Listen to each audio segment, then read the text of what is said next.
جنہوں نے قرآن و حدیث کی روشنی میں مسائل کو حل کیا. حضرت امام اعظم ابو حنیفہ رحمۃ اللہ تعالی علیہ، آپ کی مدینہ شریف کے اندر آپ کی ملاقات حضرت سیدنا امام باقر رحمۃ اللہ تعالی علیہ آپ کے ساتھ ہوئی. امام باقر جو کہ اہل بیت رضی اللہ عنہ کے ایک عظیم فرزند ہیں. امام باقر رضی اللہ عنہ کے ساتھ آپ کی مدینہ شریف کے اندر ملاقات ہوئی. آپ کا علم اور مقام و مرتبہ اتنا تھا، آپ کے علم کے لحاظ سے امام اعظم ابو حنیفہ رحمۃ اللہ تعالی علیہ آپ سے جالس ہو کر کچھ ناسمجھ لوگوں نے مدینہ شریف کے اندر یہ بات مشہور کر دی کہ یہ سرکار کے حدیث کو چھوڑ کر قیاس پر عمل کرتے ہیں، یعنی کہ اپنی رائے کو سرکار کی حدیث پر زیادہ ترجیح دیتے ہیں. اب جب آپ کی ملاقات امام باقر رضی اللہ عنہ کے ساتھ مدینہ شریف میں ہوئی تو آپ نے امام اعظم سے سوال کیا کہ امام باقر رضی اللہ عنہ نے فرمایا کہ آپ نے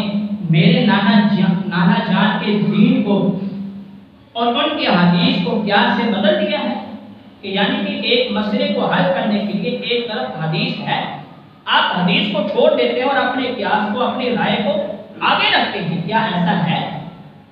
امام اعظم ابو حنیفہ رحمۃ اللہ تعالی علیہ آپ نے آگے سے جواب دیا معاذ اللہ، ایسی بات نہیں، حضور آپ تشریف رکھیں. امام باقر رضی اللہ عنہ آپ تشریف فرما ہوئے اور امام اعظم ابو حنیفہ رحمۃ اللہ تعالی علیہ آپ دو زانو ہو کر بیٹھ گئے، جیسے انسان التحیات کی شکل میں بیٹھتے ہیں، آپ ایسے امام باقر کے سامنے بیٹھے اور بیٹھ کر اپنے ہاتھوں کو باندھ لیا اور عرض کیا کہ حضور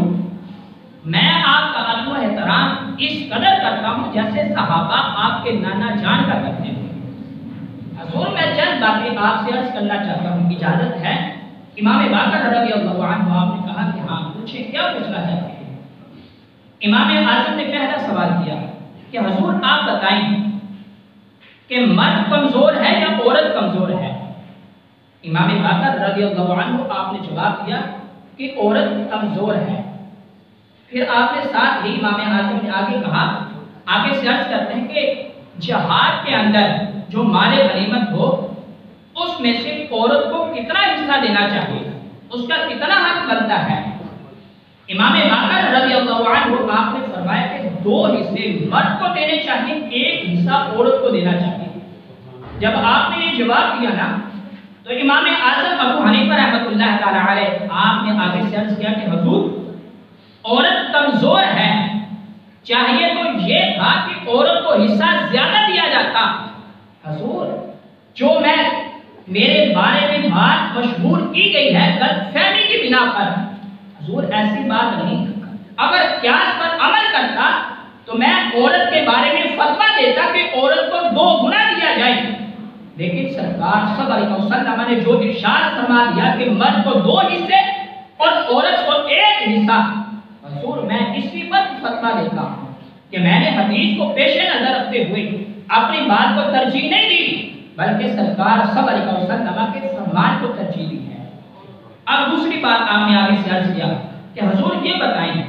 کہ نماز بہتر ہے یا روزہ بہتر ہے؟ امام اعظم سوال کر رہے ہیں، امام باقر رضی اللہ عنہ کی بارگاہ میں عرض کر رہے ہیں. امام باقر رضی اللہ عنہ آپ نے جواب دیا، آپ فرماتے ہیں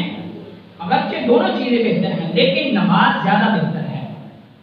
آپ نے آگے سے عرض کیا کہ حضور اگر میں نے اپنی بات کو ترجیح دی ہوتی تو میں عورت کو یہ کہتا کہ جو اس کی مخصوص دنوں کے اندر نمازیں رہ گئی تھی وہ نمازوں کو قضا کرے اور روزے کو نہ کرے. حالانکہ ایسی بات نہیں، بلکہ میں نے سرکار صلی اللہ علیہ وسلم کی حدیث کو ترجیح دیتے ہوئے اس بات پر فتویٰ دیا کہ نماز کو قضا نہ کیا جائے، عورتوں کے لحاظ سے نماز کو قضا نہ کرے لیکن روزوں کی قضا پھر بھی اس پر لازم ہے. تیسرا سوال کیا تو سامنے کرام تیسرے جواب کے بنا پر جب حضرت امام اعظم ابو حنیفہ رحمۃ اللہ تعالی علیہ آپ نے سوال کر دیا، جواب دے دیے، تو امام باقر رضی اللہ عنہ آپ خوشی سے کھڑے ہو گئے اور کھڑے ہو کر امام اعظم ابو حنیفہ رحمۃ اللہ تعالی علیہ کو اپنے گلے کے ساتھ لگایا، سینے کے ساتھ لگایا، سینے کے ساتھ لگا کر امام اعظم ابو حنیفہ رحمۃ اللہ اللہ تعالیٰ علیہ کی پیشانی پر بوسہ دیا اور خوش ہو گئے، تو سامعین کرام یہ ہے کہ حدیث قرآن کو پہلے، حدیث کو بعد، اس کے بعد درجہ اسی درجے بدرجے کو دیکھتے ہوئے امام اعظم ابو حنیفہ رحمۃ اللہ تعالیٰ علیہ آپ نے ہر چیز کا فقہ کے اندر جواب دیا، اور آپ کی عظمت اور شان برابر برا ہے، اور آپ نے بھی صحابہ کرام تابعین سے، کیونکہ آپ بہت بڑے تابعی تھے امام اعظم ابو حنیفہ رحمۃ اللہ تعالیٰ علیہ، اور آپ نے مختلف صحابہ کرام سے حدیثوں کو روایت کیا اور پھر آگے فقہ کے مسائل کو